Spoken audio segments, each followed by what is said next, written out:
Avalancha de acusaciones contra Javier Milei de estar loco, de tener problemas mentales, después de que este concediera una entrevista a una televisión argentina en la que decía que oía voces cuando supuestamente el plató estaba en silencio y en la que gesticuló en varias ocasiones de manera muy extraña y llegó a estar al borde del llanto. Pero ¿realmente todo esto que nos han contado ha sido así? Veámoslo. Hace unos días Javier Milei concedió una entrevista al periodista argentino Esteban Trebuch y a raíz de algunos extractos de esa entrevista se ha divulgado, se ha difundido, sobre todo a través de las redes sociales, la idea de que Javier Milei está loco, que Javier Milei en esa entrevista colapsó y que Javier Milei en esa entrevista decía que oía voces cuando no había voces en el plató. Por ejemplo, el periodista español de izquierdas Juanfran Albert escribió el siguiente hilo en Twitter. Javier Milei ha colapsado en directo esta noche en la televisión argentina. Se había hablado mucho de la endeble salud mental del candidato, pero no se había visto nada tan exagerado como hoy. Problemas para gesticular, oía voces, ha sido tremendo. Primero, Javier Milei ha sido entrevistado en A24 por Esteban Trebuch, en un programa al que ha ido en multitud de ocasiones y que le ha ayudado en su camino a la fama. Milei ha empezado a tener movimientos extraños y gesticulaciones raras. Aquí es cuando se le ve colapsar claramente, explica el meme que subió de su alianza, el león él mismo abrazado a un pato, Patricia Bullrich. Sobrevalora los likes como algo determinante, pero atentos a las gesticulaciones. Vamos a ver ese fragmento del vídeo. Frente al anuncio de Bullrich, yo posteé un meme. Sí. Sí. Se te rieron. El león con el pato. Hago una pregunta. ¿Alguien vio las métricas de ese tuit? A la cantidad de gente que lo vio. Tiene más de 250.000 likes. Eso es lo importante. Tiene casi 16 millones de impresiones. Solo en mi cuenta de Instagram, el posteo tiene 1 millón de likes. ¡Ey! Pero no son votos esos, Javier. Claro. No, para. Lo que quiero decir es, así como hay un salame o 3 salame opinando desde una computadora, ¿sabes qué? Mientras que eso, miran a la señorita por internet, yo estoy en el medio de sus sábanas. Pero continuemos con el hilo, que ya aclaro que solo estoy utilizando efectos ilustrativos como una de las muchas argumentaciones que han circulado por las redes sociales tratando de mostrar que, a raíz de esta entrevista, Javier Milei estaba loco. Milei empieza a señalar que lo está distrayendo un fuerte ruido. Dice que la gente detrás de él no ha parado de hablar y no le permite pensar. El presentador se encuentra algo atónito y es imposible escuchar algo desde fuera de la sala. Veamos el momento en el que Milei dice esto. ¿Cómo podemos pedir que termine el murmullo detrás de cámara? Bueno, chicos. Porque es muy difícil hablar con tanta gente hablando. Son temas muy delicados y veo que no cesan de hablar a pesar de mis cambios de tono para pedírselos de manera implícita. Bien, chicos, por favor, hay un... Bueno. Convengamos que estamos con un nivel de bullicio no convencional para temas tan complejos como los que estamos tratando, y si yo le erro, a mí me destrozan públicamente y nadie va a decir que atrás había un murmullo que me estaba matando. Bueno, después fuera de aire te explico. No, yo entiendo lo que quieran, pero veo gente desde que inicié que habla demasiado. Digamos, y es muy difícil temas tan complejos como murmullo en el oído. No son temas fáciles y además va la vida de 47 millones en esto. ¿Lo querés explicar de nuevo? No, Diego, espero, Diego, que haya quedado bien explicado. Yo creo que hice un buen esfuerzo a pesar del ruido. A mí me quedó claro. Sigamos con el hilo en el que a partir de ahora se pretende explicar que no había ruido en la sala y que por tanto Javier Milei oía voces como si estuviera loco. Pero tampoco desde dentro. De hecho, los vídeos del estudio demuestran cómo la sala está en silencio. ¿Es posible que las voces que no paren de hablar, algo rarísimo en directo, estén en la cabeza de Milei? ¿Que sufra un trastorno o brote en directo? El candidato de La Libertad Avanza es uno de los que más insulta. Otra candidata dijo que es un nazi. Milei explica que no lo es y casi se pone a llorar. Toda la breve entrevista es errática. Veamos ese fragmento. Idea de lo horrible. No le quiero responder a Carrió. Es que esa situación es tan horrible. Esteban, que ya ni siquiera corresponde ya. ¿Estás llorando? No, pero es muy doloroso. Y finalmente, la entrevista acaba, aunque Milei conoce el sitio de sobra, no sabe qué hacer o salir. Le tienen que acompañar a la salida y reprende a un ayudante por, según él, no parar de hablar. Veamos también ese fragmento. Ahí te van a decir cómo hay que hacer, Javier, para salir. Ahí te van a decir, Ana te va a acompañar. ¿Está? Ana te va a acompañar. Ahí está. Ahí está. Gracias, No, Javier. Gracias. Sí. 12 el debate presidencial, Bien, perdón, domingo 12. Vamos a pelotear. En el medio no. De entrada he de aclarar que no conozco personalmente a Javier Milei. Solo he coincidido físicamente una vez con él y apenas durante unos minutos. Y tampoco tengo conocimientos de psicología ni de psiquiatría. Por tanto, no estoy capacitado ni personalmente ni profesionalmente para diagnosticar nada. Tampoco, por cierto, la inmensa mayoría de personas en redes sociales que ya están concluyendo, más allá de todo atisbo de duda, que está loco. Sin embargo, habría que ser bastante prudente con este tipo de aseveraciones, sobre todo cuando se efectúan dentro de un contexto que, como ahora mostraremos, está tergiversado o manipulado. Máxime cuando además, históricamente, la psiquiatría, diagnosticar que una persona está loca, se ha utilizado como arma política para aplastar a los disidentes. Me voy a limitar a leer el comienzo de un editorial del diario El País en el año 1983. La psiquiatría como represión. Los dos nuevos delitos de Estado que nuestro tiempo ha aportado a la ya larga lista iniciada en la antigüedad y sin renunciar a ninguno de los otros son el de las desapariciones y el de los manicomios como cárceles y la psiquiatría como diagnóstico. Parece que este último es casi una exclusiva o una institucionalización en la Unión Soviética, y Amnistía Internacional, que viene denunciándolo desde hace 10 años, acaba de emitir un informe según el cual tiene constancia de 313 casos de internamientos políticos en manicomios, aunque probablemente el número real sea mucho más elevado. La utilización de la psiquiatría como forma abusiva y privada de la represión o de ciertas formas de delitos es antigua. La literatura abunda en casos. Los hay también en otras sociedades. Hasta hace poco, en España, la ley de vagos y maleantes, convertida después en ley de peligrosidad social, preveía lo que llamaba casas de templanza, para comportamientos considerados como antisociales a discreción del juez y sin que mediara sentencia. Las casas de templanza finalmente no existían, sino que eran prisiones más o menos especializadas, donde supuestos psicólogos y algunos sacerdotes creían que realizaban un trabajo de reinserción. El desarrollo de las leyes y la insistencia de una psiquiatría humanista abierta han mitigado estas situaciones, aunque pueda haber supervivencias. La Unión Soviética no solo sigue practicando esa antigua corrupción, sino que la convierte en una forma de delito de Estado. Algunos de sus altos funcionarios han definido el tema cuando se han visto forzados a tocarlo, con una mezcla de ingenuidad y de cinismo, puesto que la sociedad soviética es perfecta, aquel que la combate o no se adapta a ella tiene que estar necesariamente loco, salvo que se le encuentren pruebas o se le fabriquen de algo peor: conspiración organizada, servicio a una potencia extranjera, delincuencia común. Desde los tiempos de las grandes purgas y de los juicios de Moscú, desde la desestalinización en el 20º Congreso, la URSS ha hecho un gran esfuerzo para hacer desaparecer el delito político de sus represiones. Lo ha disfrazado con otros nombres. Ya no hay desviacionistas, derechistas ni izquierdistas, revisionistas o cualquiera de los otros nombres con los que se pretendía disfrazar la autodefensa que ejercía el poder único de quienes pensaban de otra manera, aún dentro del marxismo-leninismo. Ahora hay agentes del extranjero, espías a sueldo, conspiradores o, cuando no pueden ser otra cosa, locos. No son jueces quienes tienen que dictar sentencia, ni hay juicios públicos que pudieran atraer la atención molesta de Occidente y de sus propias poblaciones. Son psiquiatras, diagnósticos y casas de salud quienes se encargan de la represión. Vamos, que la acusación de que tu rival político está loco es algo bastante frecuente y bastante manido. En España, por ejemplo, lo hemos experimentado con el caso de Isabel Díaz Ayuso, a la que se calificaba como IDA.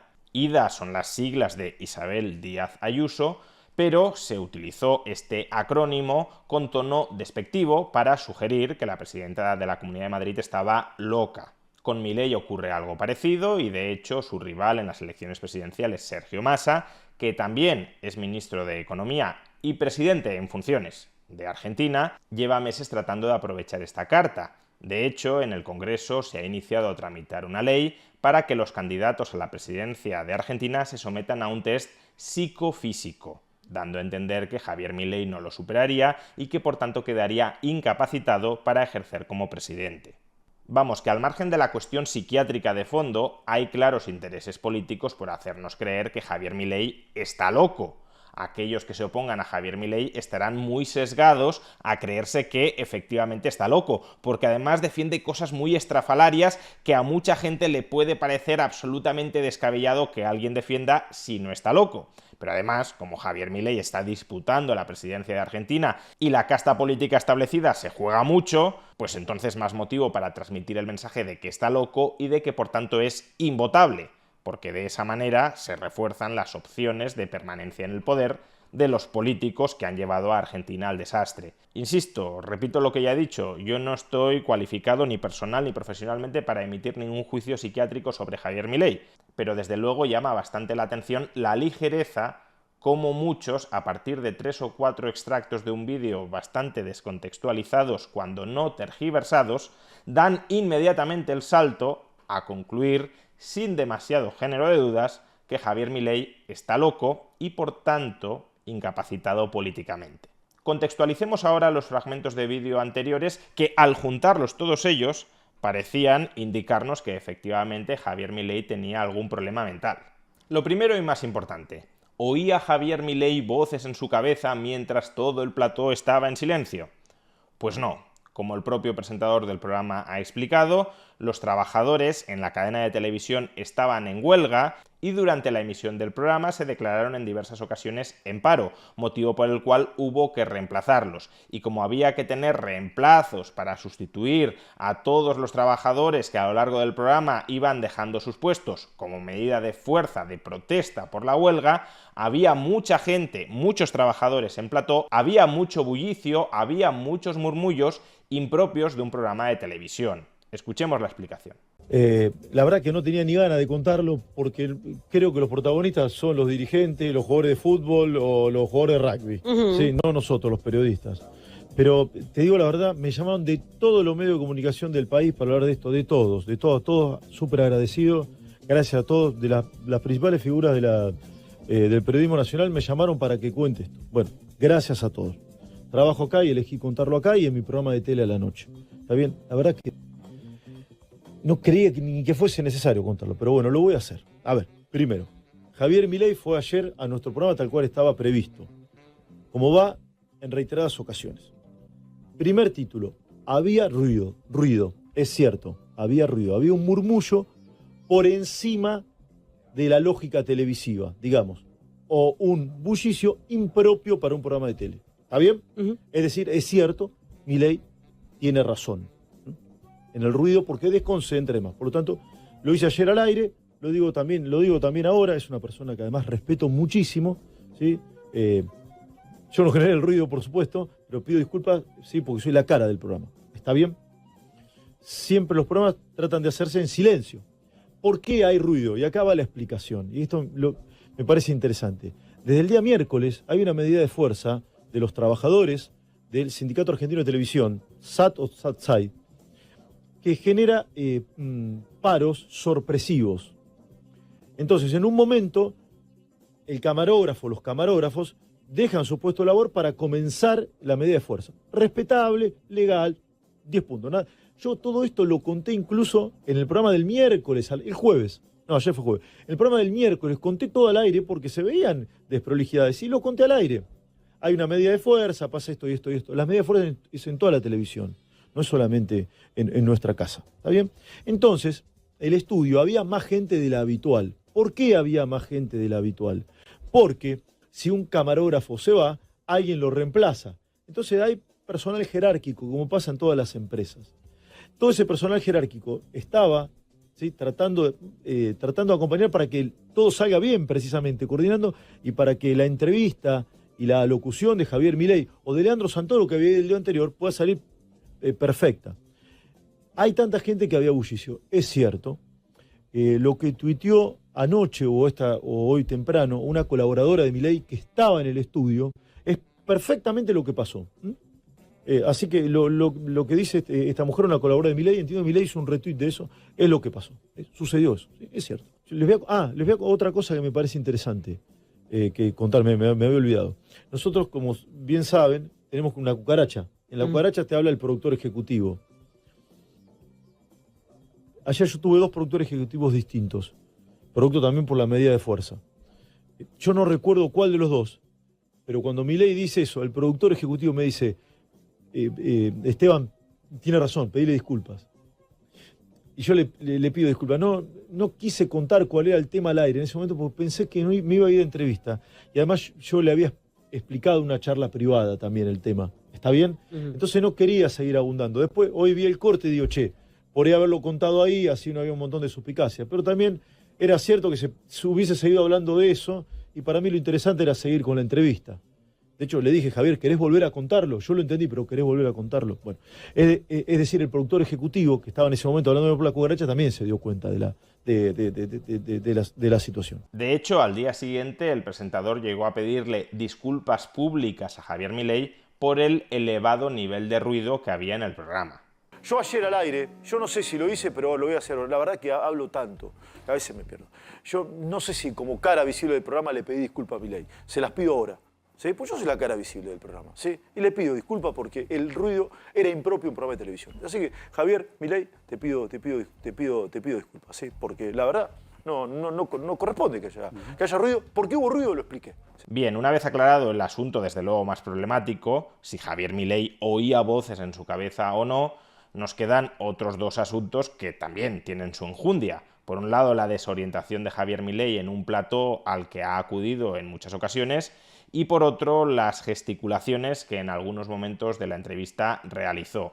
En cuanto a lo primero, la desorientación, lo que voy a decir es una pura conjetura, no lo sé, pero si los trabajadores estaban en huelga, había precisamente por la huelga muchos más trabajadores de lo habitual y el programa no se organizaba con normalidad, tampoco sería tan sorprendente que la ruta de salida, el camino a seguir para abandonar el plató, no fuera el habitual, no fuera el de siempre. Como digo, esto es una pura conjetura, no conozco ese plató de televisión, pero sí he estado en muchos otros platos de televisión y muchos de ellos tienen salidas muy estrechas. De modo que si hay muchos más trabajadores copando los espacios, no digamos ya si hubiese piquetes informativos, no sería nada extraño que la ruta para abandonar el programa no fuera la de siempre, la habitual o no estuviera clara. Pero ya digo, no lo sé. Ahora bien, si las circunstancias del programa eran extraordinarias, tampoco debería ser tan sorprendente que las pautas que se suelen seguir en ese programa, por ejemplo, para abandonarlo, tampoco sean las ordinarias.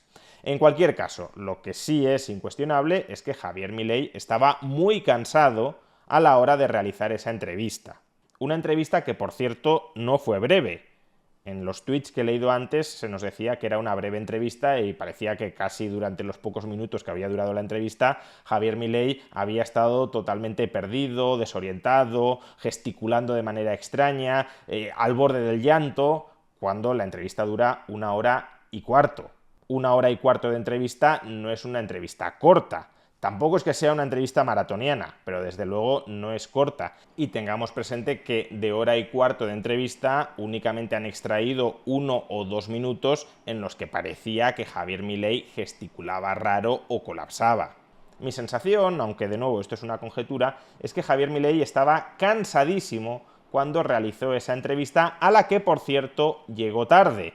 Pero, pese a estar cansadísimo, Javier Milei intentó mantener su tono entusiasta al borde del histrionismo que suele caracterizarlo. Y claro, intentar aparentar que tienes mucha energía cuando estás agotado física y mentalmente, pues suele ser un combo que no sale bien. ¿Existen razones para que Javier Milei esté agotado física y mentalmente? Muchísimas. Recordemos que la campaña de la primera vuelta de las elecciones presidenciales de Argentina acaba de terminar, fue el domingo pasado, pero es que a lo largo de esta última semana no es que Javier Milei haya estado relajado. Durante esta última semana se ha reconfigurado el tablero político argentino. Al día siguiente de la primera vuelta de las elecciones presidenciales, Milei cenó con Mauricio Macri y con Patricia Bullrich, la candidata que quedó en tercer lugar en esta primera vuelta, y llegaron al acuerdo de que tanto Bullrich como Macri apoyarían a Javier Milei en la segunda vuelta. Esto ha colocado a la coalición de Patricia Bullrich, Juntos por el Cambio, al borde del colapso, al borde de la fractura. dentro de Juntos por el Cambio conviven los radicales, más típicamente socialdemócratas, y el PRO, más liberal conservador, en muchos casos más conservador que liberal, pero más cercano a las posiciones de Javier Milei. Los radicales se han opuesto totalmente a que Macri y Bullrich apoyen a Milei, han llegado a insultar a Mauricio Macri y han amenazado con romper la coalición. Y todo esto se ha vivido durante los últimos días y en gran medida lo ha orquestado Javier Milei. No solo Javier Milei, también Mauricio Macri, pero también Javier Milei. Con lo cual, después de haber terminado una intensísima primera vuelta presidencial, digámoslo así, Javier Milei da un golpe de estado dentro de la derecha argentina para recolocar el tablero político. Todo ello mientras sigue concediendo diariamente entrevistas, mientras responde a críticas y acusaciones de lo más variopintas posibles y mientras tiene todo el aparato institucional del kirchnerismo en su contra. Pues evidentemente una persona se termina agotando y termina consumiendo sus energías. Y si no eres consciente de dónde poner los límites de tu estado físico y mental, es decir, si necesitas dormir y descansar en lugar de aparentar que sigues teniendo muchísima energía, pues pueden pasar algunos de los momentos que hemos visto antes. Sin embargo, incluso esos momentos, una vez los colocamos en un espacio de tiempo más amplio, cuando no solamente extractamos los segundos en los que Javier Milei parece hacer gestos más extraños, una vez los incluimos dentro de la exposición más amplia que está haciendo Javier Milei, tampoco resultan tan extraños como a primera vista podrían resultar cuando solamente vemos esos fragmentos. Por ejemplo, coloquemos el primero de los fragmentos con algunos minutos antes y después. Una de las cosas que yo señalé en el discurso fue hacer ¿qué cosa? Tabula rasa. Borrón y cuenta nueva, barajar y dar de vuelta, punto y aparte, damos vuelta a la página. ¿Sí? De hecho, yo lo venía afirmando, todos aquellos que quieran abrazar la silla de la libertad son bienvenidos. Eso es cierto. Y eso yo lo vine diciendo sistemáticamente. Porque además yo no soy quien para condicionar quién puede cambiar o no. Ahora, dicho esto, que me parece que es el paraguas correcto, ahora lo vamos a poner más violento, por decirlo de alguna manera, que es llevarlo al pragmatismo. La cosa es esta. Frente a haber hecho la mejor elección que hizo las ideas de la libertad, el cambio hacia la libertad, que es más del 50% de los argentinos que quieren abrazar la idea de la libertad. ¿Qué hacemos? ¿Me radicalizo en mi posición? ¿Me peleo con todo el mundo?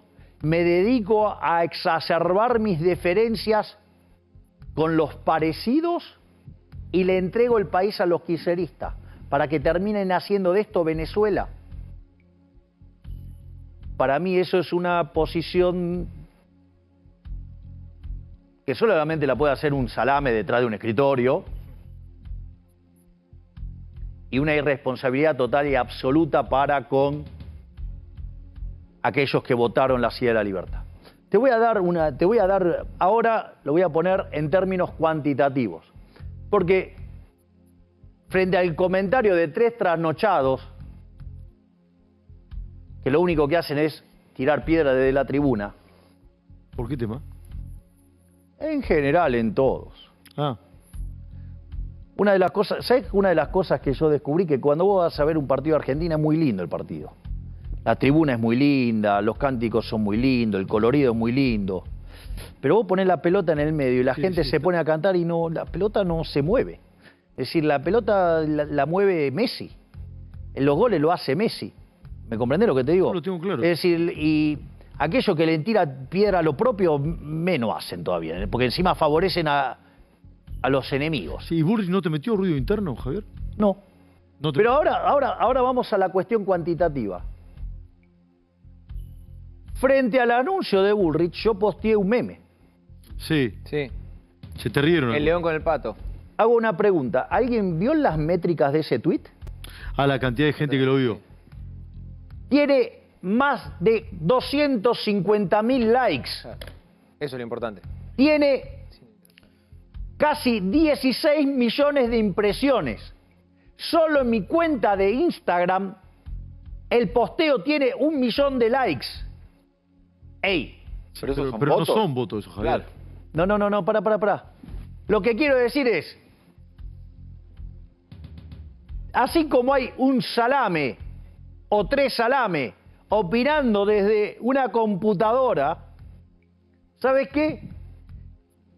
Mientras que eso, miran a la señorita por internet, yo estoy en el medio de sus sábanas. No se entendió. No se entendió. Se va a enojar Fátima, pero te acostás con los dirigentes, con la No, mujer. sí, probablemente, digamos, dada la belleza extraordinaria de mi novia y mi amadísima Fátima Flores, además es una de las mujeres más deseadas de la Argentina, porque es superlativamente hermosa. Es decir, a veces yo me pregunto, ¿no se habrá equivocado? Porque digo, ¿Vos le hablas así de economía a ella? Sí. no, nosotros no hablamos de trabajo cuando estamos juntos. O sea, es una cuestión de salud para la pareja. Milei aquí simplemente estaba diciendo que se ha llevado el gato al agua consiguiendo el apoyo de Bullrich, y que otros que ahora le tiran piedras habrían deseado obtener ese mismo apoyo. Lo que pasa que lo dice utilizando una expresión bastante, digámoslo así, vulgar, y probablemente por eso estuvo especialmente lento, gesticulando, a la hora de soltar lo que soltó. No sabía si soltar la barbaridad o callársela. Pero en cualquier caso, en el conjunto de este extracto se ve al Javier Milei de siempre, que nos podrá gustar más o menos, pero el de siempre, y lo único quizá con un tono más bajo y más cansado, pero poco más. Vayamos ahora al otro extracto, aquel en el que casi se pone a llorar cuando lo comparan con un nazi. Ahora, ¿qué es lo que proponemos nosotros? Nosotros proponemos para salir de esto una solución liberal. La solución liberal son las que nosotros, para este gobierno, son las que llamamos la reforma de primera generación. La reforma de primera generación tiene 4 pilares. Hay un pilar que es la reforma del Estado. La reforma del Estado consiste en reformar el Estado llevándolo a 8 ministerios: economía, infraestructura, capital humano, relaciones exteriores, Lo explicaste muchas veces. seguridad, defensa nacional, ¿sí? Ministerio del Interior y Justicia. Los 8 ministerios. Punto 1. Punto 2. Una drástica reducción del gasto público. En especial de donde muerde la política. Es decir, el ajuste no lo paga la gente, el ajuste lo paga la política. No solo eso, sino que además eso trae como contraparte la posibilidad de bajar impuestos. Y eso además se complementa con una profunda agenda de desregulación. Reforma del Estado es Te eso. vengo siguiendo, el 3. Ese es el 2. No, recién el punto 1, digo, la reforma del Estado. Punto 2, modernización del mercado laboral. Es decir, ir a un sistema de seguro de desempleo, ¿sí? Con profundización de la instrumentación financiera para potenciar además el mercado de capitales y darle mejores instrumentos a las personas Bien. para que puedan ahorrar de una manera más consistente. Una vez que sos competitivo fiscalmente, sos competitivo laboralmente, ahí estás en condiciones de abrir unilateralmente la economía. Esa es la tercera reforma. En paralelo a todo esto va la reforma monetaria, que tiene como destino final eliminar el Banco Central y que, como vos muy bien decís, es competencia de monedas. Cuando vos tomás, O sea, sigue en pie esto, Javier. absolutamente, yo no me moví un ápice de No esto. te moviste nada de esto. Exacto. En el 90% de las cosas yo estoy de acuerdo con la agenda. Pero vamos a suponer que viene Macri, el ingeniero Macri, el Sí. presidente Macri, como le digo. Y dice, che, mira, Javier, esto no va a pasar por el Congreso. No vamos a ningún lado con esto. ¿Sos flexible y lo cambiás o no? A ver, hay cosas que puede ser que tengamos diferencias y esas cosas, digo, primero una de las cosas que se aclaró desde mi punto de vista es que hay muchas cosas que estaban operadas, malinterpretadas, ensuciadas y que había propuestas que eran disparatadas que nunca se hicieron. Venta de órganos. Por ejemplo, venta de niños, o sea, armas libres, o sea, todo un conjunto. Parece una boludez, pero te voy a preguntar, ¿vas a vender órganos? No, ¿Vas a vender niños? no, ¿La gente va a salir armada a la calle? no. ¿Te gustó lo que dijo Carrió? No sé No, qué... sé que no te gustó. No sé, ¿escuchaste lo que dijo? No, lo que pasa es que esa señora en sus ataques de verborragia dice unos disparates. Otra vez Comparó volvió... con Hitler. Lo volvió a hacer. Tuve la posibilidad de leer el comunicado del Museo del Holocausto. Dicho sea de paso, recomiendo fuertemente que lo vayan a visitar. Es un trabajo fenomenal que ha hecho Fabiana Midling, que es admirable, admirable. Hizo un trabajo admirable que tiene reconocimiento mundial. Si hay algo que les puedo sugerir es vayan y visiten el Museo del Holocausto para tener idea del horror que fue eso. Sí, digamos, porque entiendo que uno puede cometer errores por ignorancia. Sí, probablemente Fabiana sea de las personas más flexibles en entender este tipo de problemas y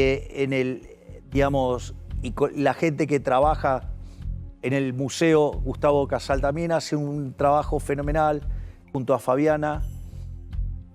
Yo recomiendo enfáticamente que visiten el museo para tomar idea de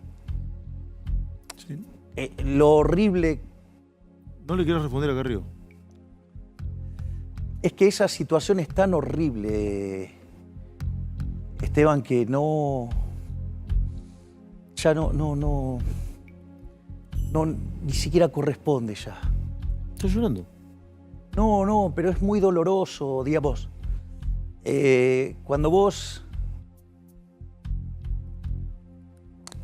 vas al museo, vos ves el horror que fue eso. Yo sé que vos no puedo interpretar esto, ¿no? Pero te ha interpelado. ¿Por qué crees que Carrió te dice eso? Y otras personas también te lo han dicho. Bueno, debo estar equivocado en algo que hago. ¿Cómo? ¿Y en qué? No lo sé, pero deberé tratar de entender por qué me acusan de algo tan aberrante. Como ser nazi. ¿Y si te ocurrió denunciarla a Carrió o no? De hecho, estoy en juicio con Carrió. Estás en juicio. Con lo cual vuelve a agregar un elemento más en esa faceta.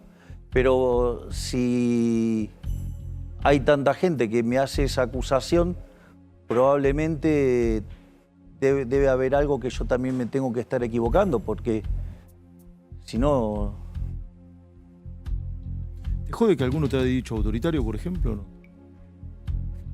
Yo no creo ser autoritario, pero de vuelta, es una opinión. De nuevo, en este fragmento vemos al Javier Milei de toda la vida. Solo sucede que en un determinado momento se emociona cuando recuerda, cuando rememora los horrores del Museo del Holocausto. Ya está. Ahora bien, esa emoción emerge en medio de la respuesta a una pregunta sobre si le parecía bien que una personalidad de Juntos por el Cambio, del partido, de la coalición de la que forma parte Bullrich, que le acaba de dar el apoyo, si le parece bien que una de las dirigentes de Juntos por el Cambio, Elisa Carrió, lo compare reiteradamente con Hitler.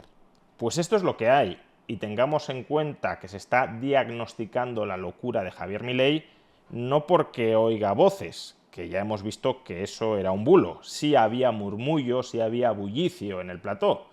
Se está diagnosticando la locura de Javier Milei tomando este par de extractos de toda la entrevista de hora y cuarto a la que Javier Milei acude visiblemente cansado y justificadamente cansado por todo el ajetreo político y electoral y político que ha vivido durante las últimas semanas y también durante los últimos días en los que se ha reconfigurado, en gran medida por sus maniobras, se ha reconfigurado el tablero político argentino, ya no de cara a la segunda vuelta de las elecciones presidenciales de Argentina, sino probablemente para los próximos años. Como he dicho, no me siento ni personal ni profesionalmente cualificado para emitir ningún juicio, ningún diagnóstico sobre el estado mental de Javier Milei.